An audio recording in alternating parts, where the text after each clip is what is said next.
中了，是我家公子，公子中了，公子真中了！这以后他的日子可就好过了。恭喜！你了解幸福的也是太好了，真的是。你看下面那个，不是没关系啊。你看他的身份嘛，哪有他那么有出息啊？看一下。快回去告诉我，真是年轻人长大，真是好运动，真是太有出息了，我是神。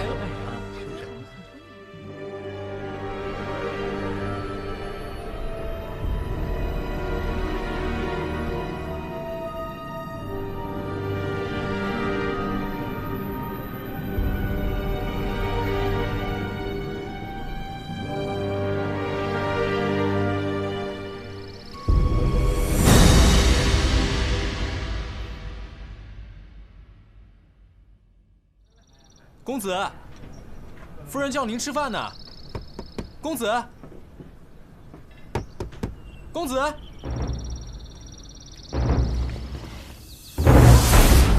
人呐！来人呐！不好了，公子他来人呐！不好了！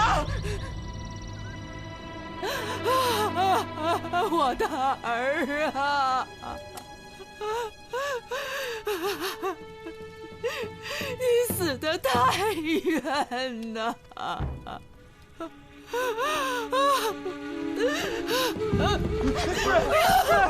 夫人，使不得呀，夫人，夫人，夫人。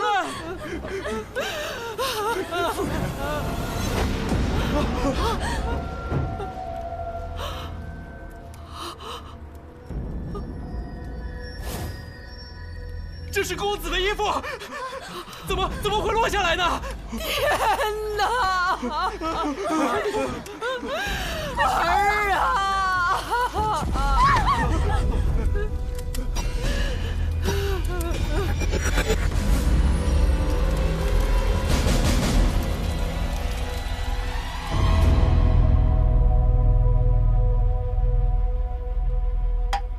世时，刀立天。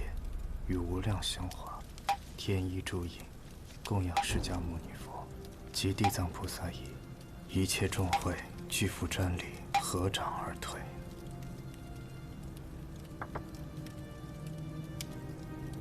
夫人宽心，小僧已为杜公子诵经超度，公子当以往生极乐。待贫僧去点上香烛。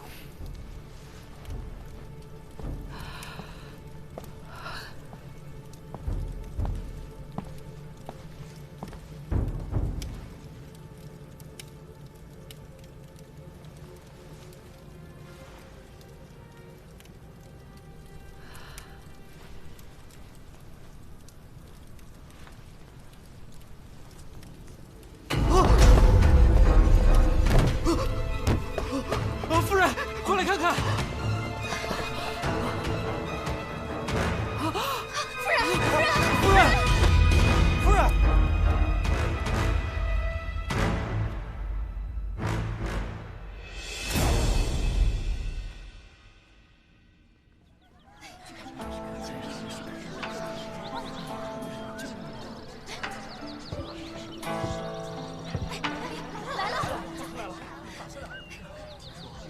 老规矩，前2位免费，后面不管多少位，算不准，一概不收钱。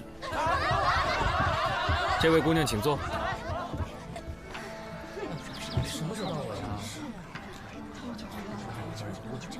这位姑娘，眉宇隐隐发黑，身上有阴气，却不似恶鬼缠身，一定常与往生者打交道。 可否借我手一看呢？到底准不准啊？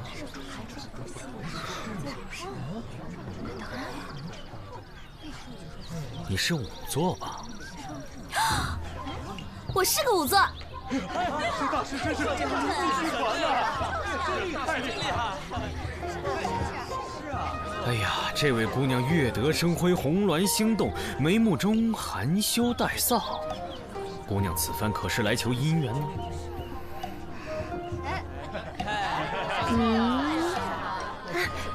这件事情只有我跟家父知道，从未向人提及。您是怎么知道的？上规天道之法，不可说。排累了就进来坐会儿吧，有席上的好吃的好喝的，来拿个号。里面没位置了啊！几位客官，往里边请。哎，照顾好了。好嘞。帮忙叫个号。咱们进去。快点儿。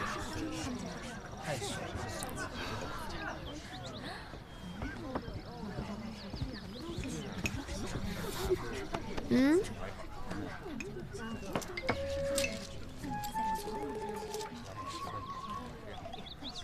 下一个。该。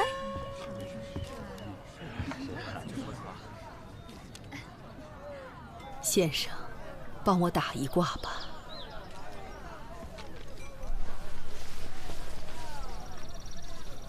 您是杜老夫人吧？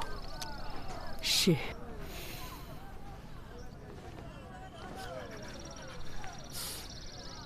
白发人送黑发人，哎，您老千万别悲愁垂涕，节哀顺变吧。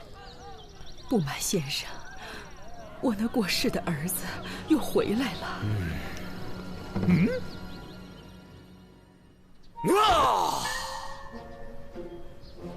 少妇玉女收摄不详，登山拾猎佩戴印章。头戴华盖，宗社魁罡，左扶六甲，右卫六丁，前有皇神，后有乐章，何人不服？何鬼敢当？急急如律令，急急如律令。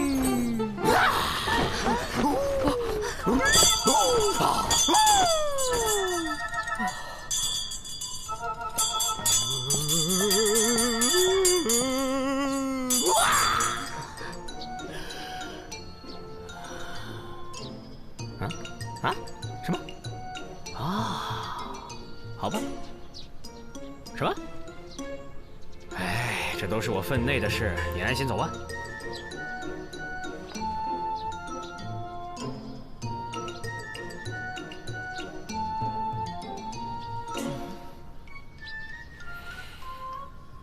就是这样了。就是哪样了？就是这样了。就是这样了。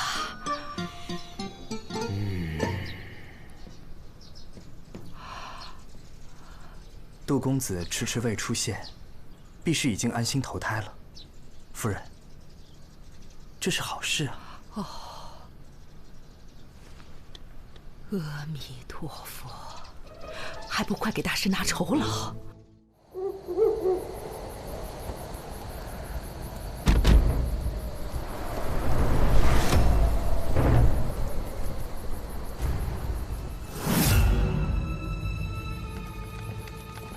呀，紫苏妹妹，来得挺早的呀。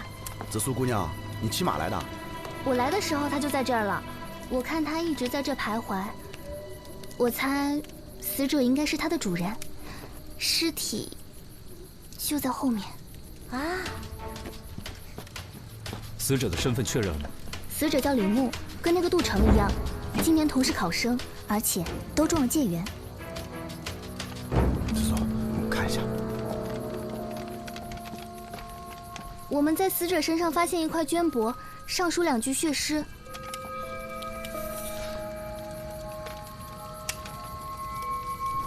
纵使东巡也无益，君王自领美人来。这不过是凶手的障眼法，为了混淆视听罢了。这样就可以把一切罪责都推给鬼魂了。但我查看过这2人的考试记录，水平相差甚远。啊？这么说来，真的是那杜成回来索命的？实际情况是，这个李牧作答相当漂亮，反倒是那个杜成全篇离题千里，2人之间根本不可能存在抄袭现象。这李牧会不会和其他考生？他的答卷独1份，今天赚大发了！那尸体真的是太厉害了。怎么了？哎，别说！哎呀，我说，别说！哎呀，我听不了这个。你说。这尸首分离，头颅和身上都有皮肉伤，应该是在骑马的过程当中，先被斩首，然后坠马的。他是在马上被斩首的，还是跌落下来以后被斩首的？如果是先坠马的话，那头颅应该就在附近啊。可如果是在马上被斩首的话，就如我们所看到的这样，身首异处。马上被斩首。从伤口的擦伤程度来看，这马奔跑的速度应该相当的快。在那个速度下，若想偷袭得手，出刀的力量、速度和准头缺一不可。凶手必是江湖上1等1的高手。你想啊，死者的头颅。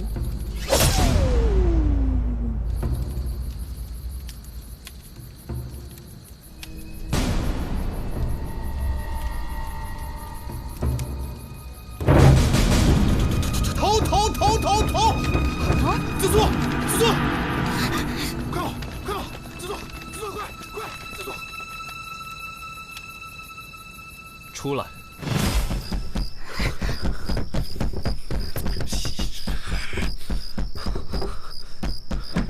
大晚上的不请自来，什么意思？你千万别怕啊！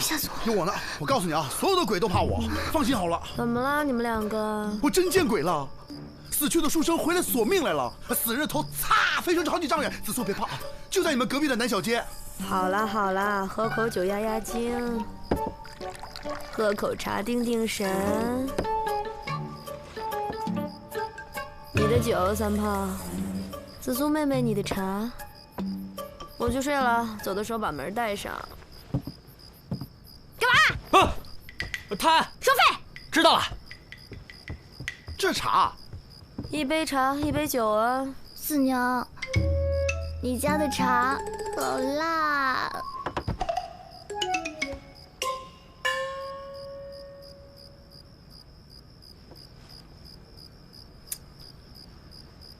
好酒。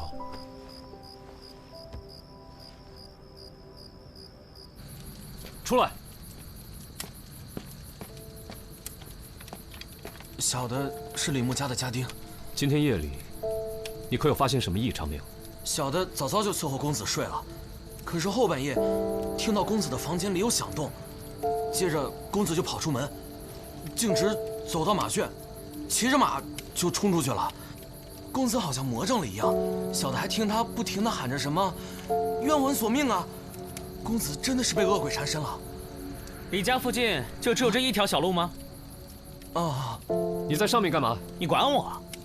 我登高望远，思路比较开阔。我问你，死者生前可与同住宣阳坊的杜成认识？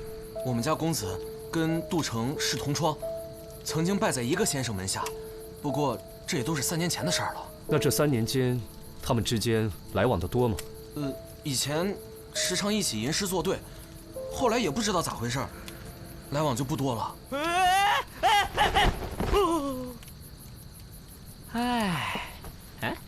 胡闹！这位李介元平时出门喜欢坐车还是骑马呀？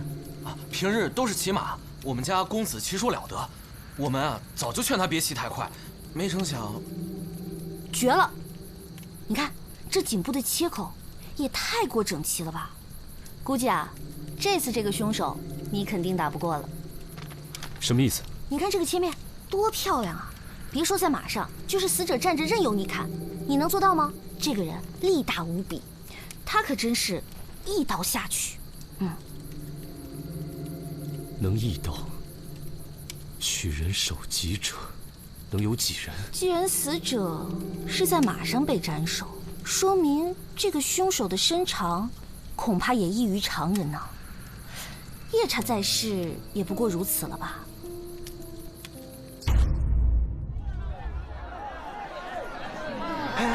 听说没有？那个落马上吊不成了，昨天晚上黄昏索命，杀了介元李牧，还把人头给割了。哎呦，还有这事儿！不止如此，还留了一首血诗呢。纵使东巡也无益，君王自领美人来。君王就是考官呐，美人就是李牧，意思是李牧会领考官，舞弊。阿布，小二，来壶花茶。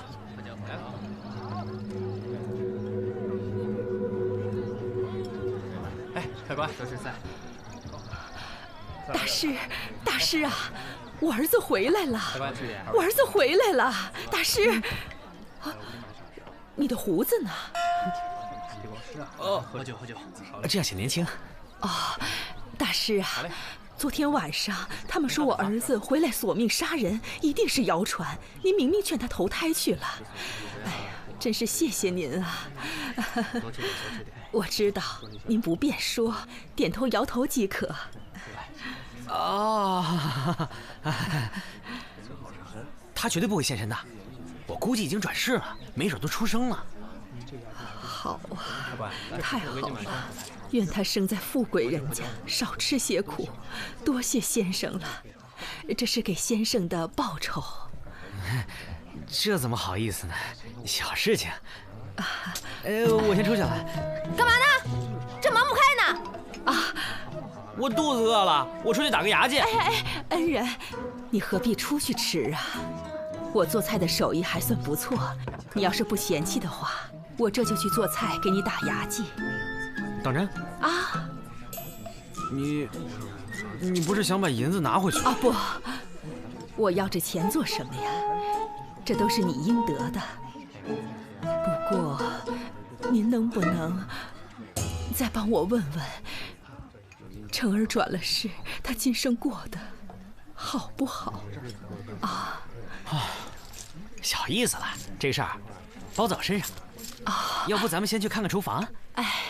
啊，您请，这边请。我是西域人，口重，酱油佐料您只管多放啊。四娘，你可知道这长安城有哪些善于刀斧的人？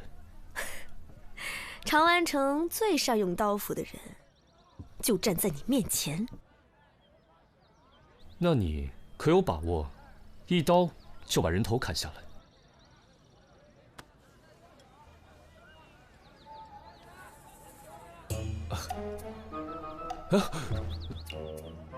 干什么？我就是让你看看，我这是吹弹可破的肌肤，还是硬邦邦的铁疙瘩。我要是能一刀斩断人头，我就去刑场了。我还在这儿干嘛？刚才已经都打探过了。昨天夜里啊，长安城里那几个刽子手都在一起喝酒，在畅谈那个如何能让人死得更愉悦。四娘，最近长安城里有没有什么外来的能人异士啊？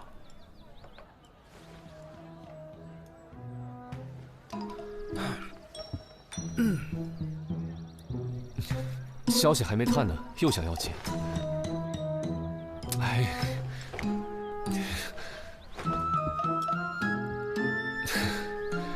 好吧。老板娘，老板娘，有黄酒吗？我腌肉用。有的，我去拿。老大，我们就不应该来，不应该带钱来。客官，哪位请？哎呀，姑娘这是怎么了？小二，没事吧？喝醉了，怎么叫也叫不起来。啊，这位官人，您是？大理寺少卿李治。二位客官慢走。你可知道你儿子跟李牧的关系？以前成儿和李介元是同窗。近日他们有无局语？这个老身就不知道了。你这次是来探案，不是跳大神的。知道了啊。几位官爷，慢慢看吧。要没什么事儿，小的先行告退了。去吧。啊，等等，啊，去把那些显字的纸钱拿给我。好。不是，老大，我突然好热啊，我出去凉快啊。站着。不是我吧，我三炮啊，上房。好嘞。你去哪儿？上房啊。这儿。这儿怎么了？看看这火盆的上方，这梁上有没有铁环之类的东西？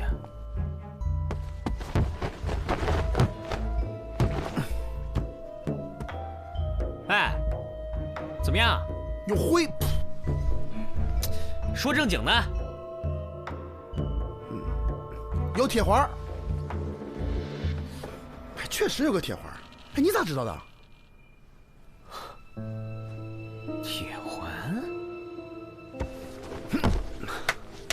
这就没错了。杜城的衣服应该是用丝线吊起来，然后从上面的铁环固定，丝线断了，衣服自然就会掉到这个火盆里。官爷，纸钱来了。这个纸钱上是不是还残留着乳臭味啊？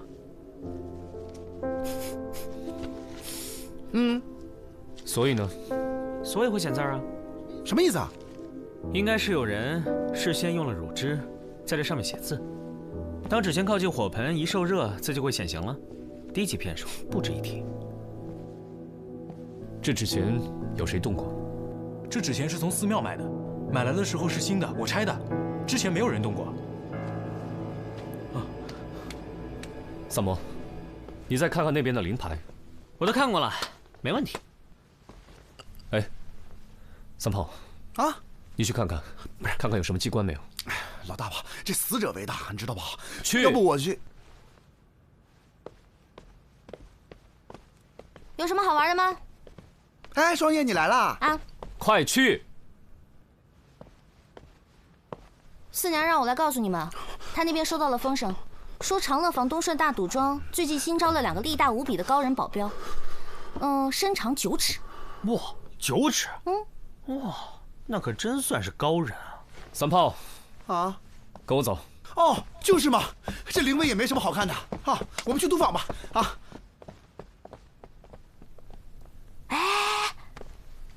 这书生我能去玩会儿吗？这里又没有其他人，自己看着办喽。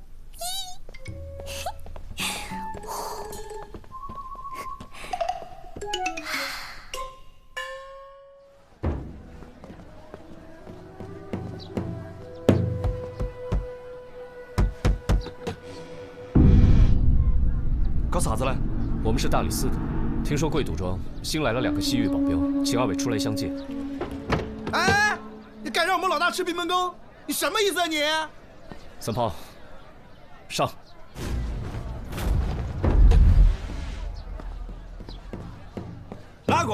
哪个喊你们进来的？不想活了噻？干啥子？啊！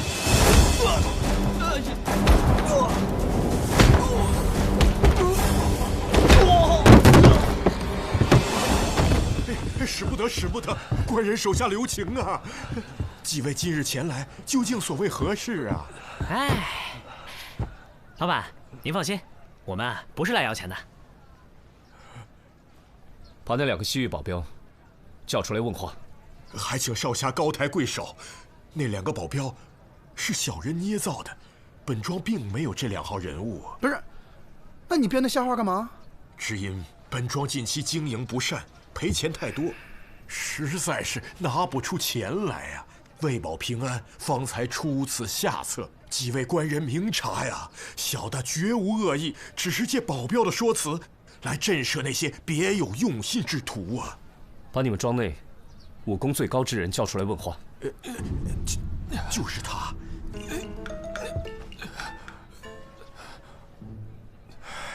你之前拿杜城和李牧开赌盘，押错注才输得那么惨，难道开盘前没有跟那杜李2人联系好吗？哎呀，官人们呐，这次小的是当真没有联系过那2人。但我在开局前呢，把2人的诗作找来对比，确认了杜城的才华远非李牧所能及，所以我就特地做了一番挑选，在李牧的作品中差中选优，杜城的作品中呢就优中选差，然后供投注者对比参看。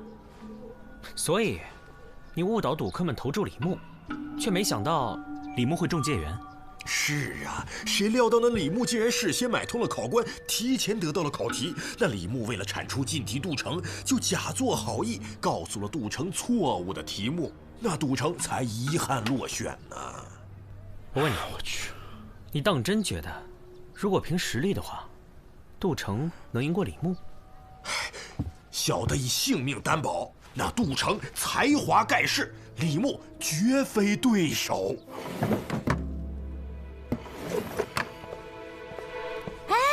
快来！你们快过来看看！哎，快点！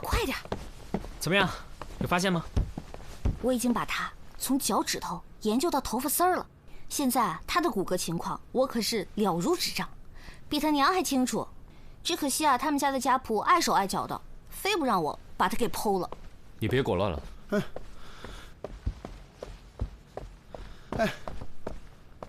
老大，我这没什么发现，就发现一卷风筝线，但是没发现风筝啊。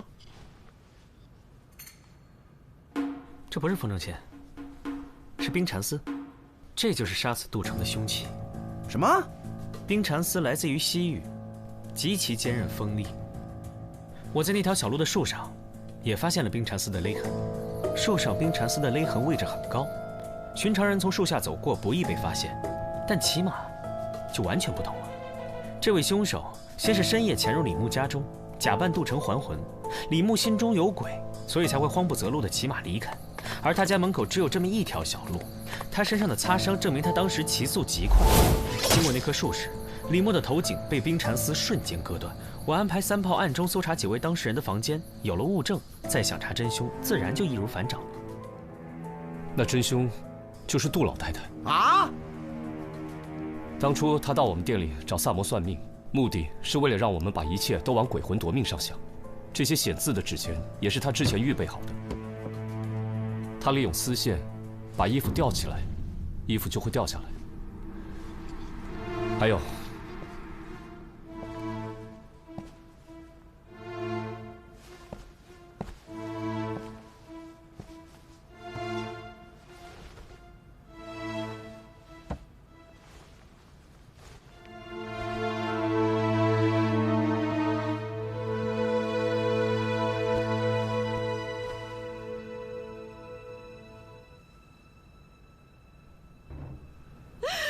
让我随你去了吧！我还活着干什么呀？杜老太趁人不备拔掉了护手，使衣服掉了。之所以怀疑她，是因为当时只有她一个人靠近过这根柱子。这个杜老太看似手无缚鸡之力，若不是发现这卷冰蚕丝，我也不会怀疑到她的身上。不是，老大，这不应该吧？那你说这杜老太太图啥？等等，快来看我家程程。程程？哇，这尸体太带劲了！你就可劲儿折腾吧。你看他颈部的勒痕，好赞吧？杜城是用什么字眼而死啊？他们说是白绫。哦。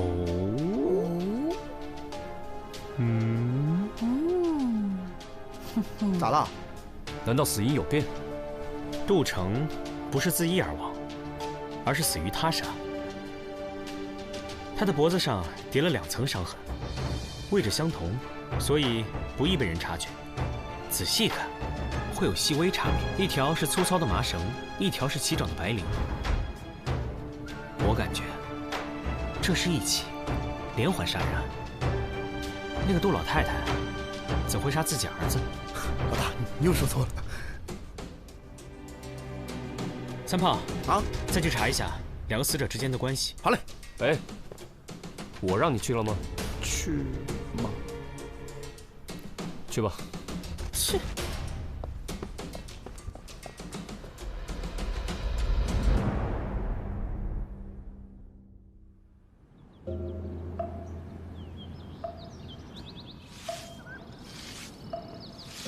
那杜老太有杀人动机，却没有作案时间。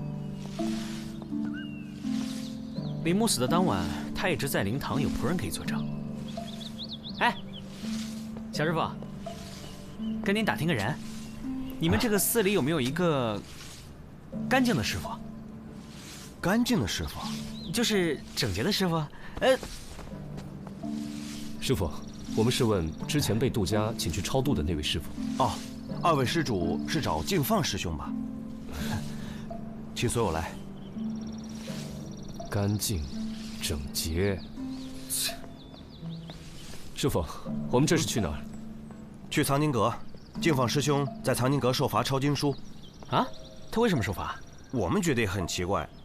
净放师兄一向脾气都很好，但是就在前几日，因丢了扫把，跟师弟动起了手，这不就被受罚到藏经阁抄经书了。每日下午都去，估计得抄半个月。2位施主，这边请。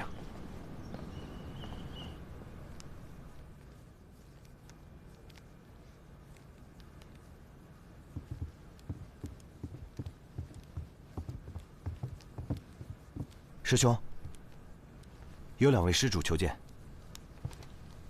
请。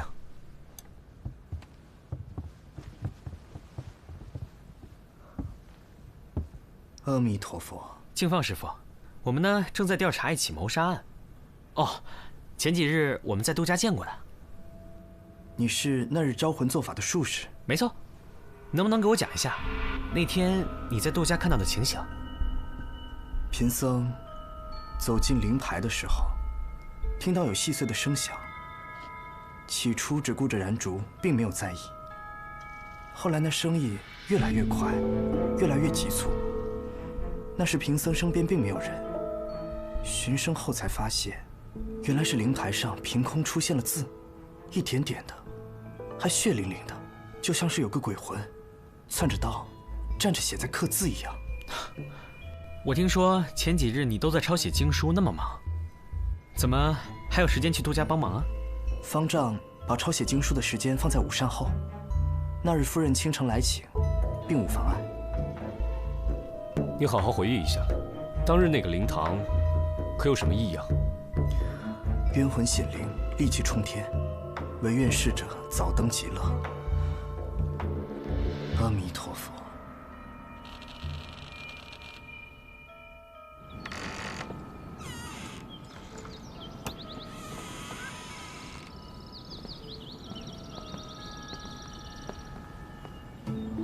告辞。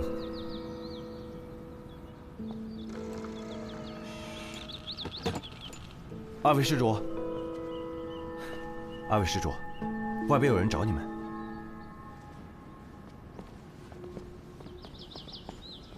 总之，李牧的书童告诉我，3年前有个教书先生家境贫寒，为了补贴家用，便答应和杜李2人共同应试，为其舞弊。当时杜李2人的资历和才情都差得很远，杜成在考前就退出了。但是李牧为人急功近利，他参加了，所以才出了这么一档的事儿。那为什么只有这位先生吃了官司？东窗事发后，李牧把自己摘得干净，把责任全都推到了先生身上。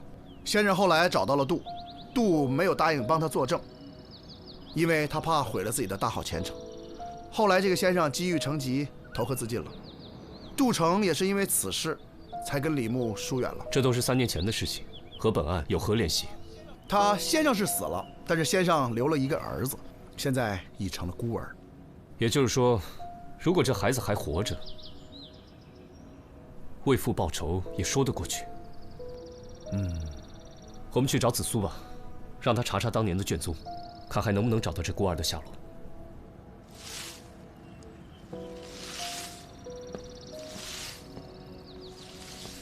小师傅，我想打听一下，你还记不记得净放师傅那天跟你打架，伤到哪儿了？脸上和手上都有，不知道身上有没有。那是抓伤呢，还是淤伤？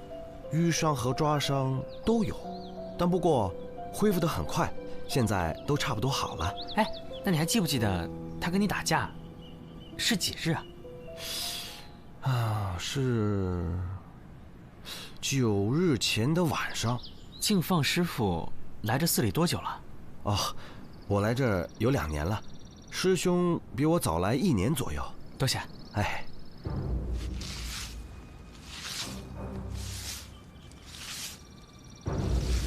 我们可以去逮捕净放了。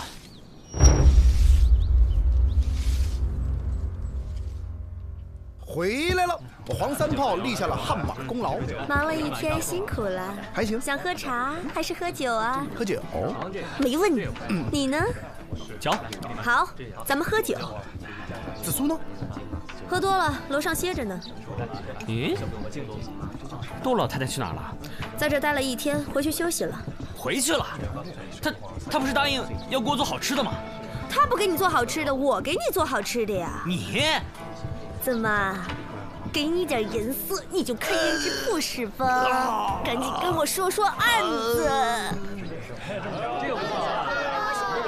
包子，卖包看看。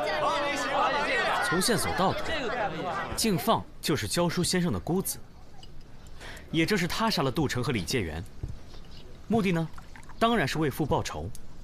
为什么？你没有把过程告诉我们呀？跟不上你的节奏啊？为什么？首先呢，我观察到，敬放在抄经书的时候是一个左撇子，而藏经阁的大门呢是双开大门，需要用2只手的手掌同时给门打开。但是敬放师傅不是，而是选择了用右手推开右门，再用右手推开左门。这是为什么呢？因为在他左边的手掌心当中有伤，而这伤是他对李牧行凶时使用冰蚕丝所致。即使他在手上缠了好多布作为防护，还是被冰蚕丝勒出了伤口。逮捕他时，果然在他的掌心发现了又细又深的伤口。那为什么要查他们打架的时间呢？这就是他聪明的地方。他突然转性，去跟小师弟打架，正是为了要掩盖他脸上和手上本来就有了伤痕。他为了制造鬼魂杀人事件，首先用麻绳狠狠地将杜城勒死。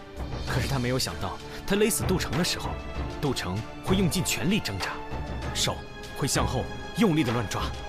因此他在故意伪造了杜城自杀的现场之后，趁着夜晚看不清楚，故意找茬，与急性子的小师弟打斗，只为了用新伤掩盖旧伤。我去问过那小僧人，他们打斗那一天正是杜城死的当晚，因此才确定了敬放的犯罪事实。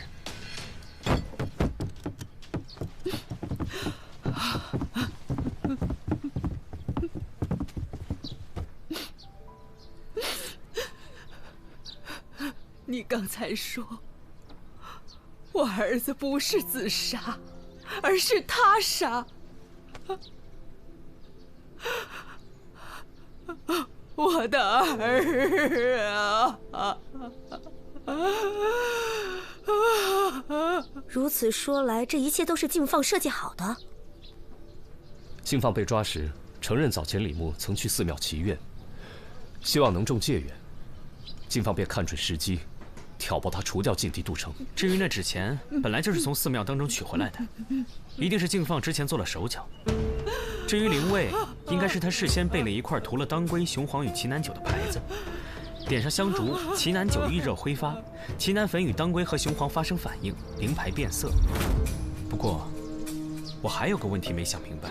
可是案件到这里，思路清晰，证据确凿，还有什么问题吗？敬放当时不在场，那他是如何操纵衣物，使之落入火盆当中的呢？是我。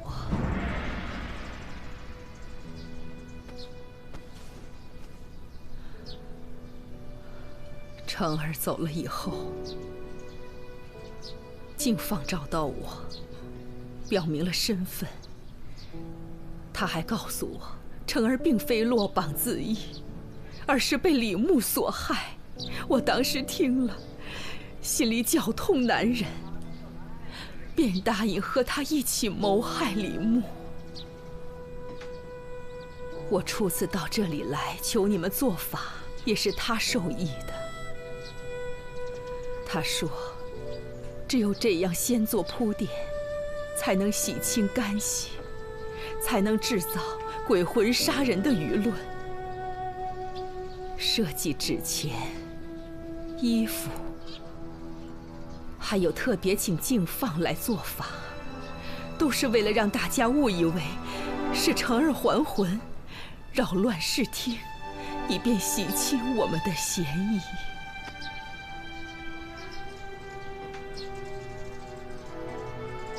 杜老夫人，请你跟我走吧。是。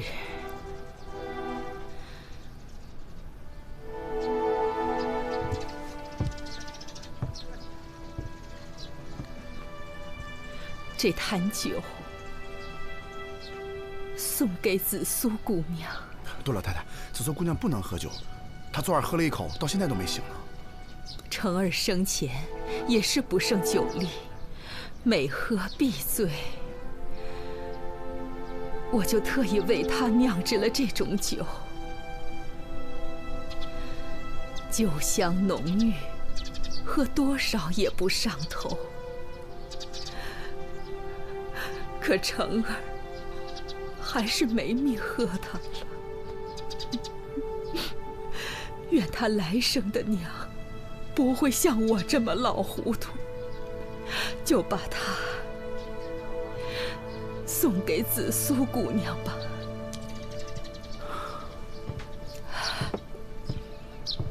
等等，他有苦衷，又是从犯，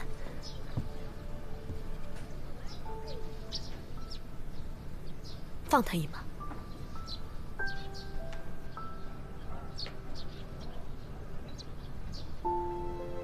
他若以合谋论处，难逃死刑，但他也是受人所骗，或许可以从轻处置。李治，姑娘，费心了。重判也好，轻处也罢，终不过是拖着这把老骨头了此残生而已。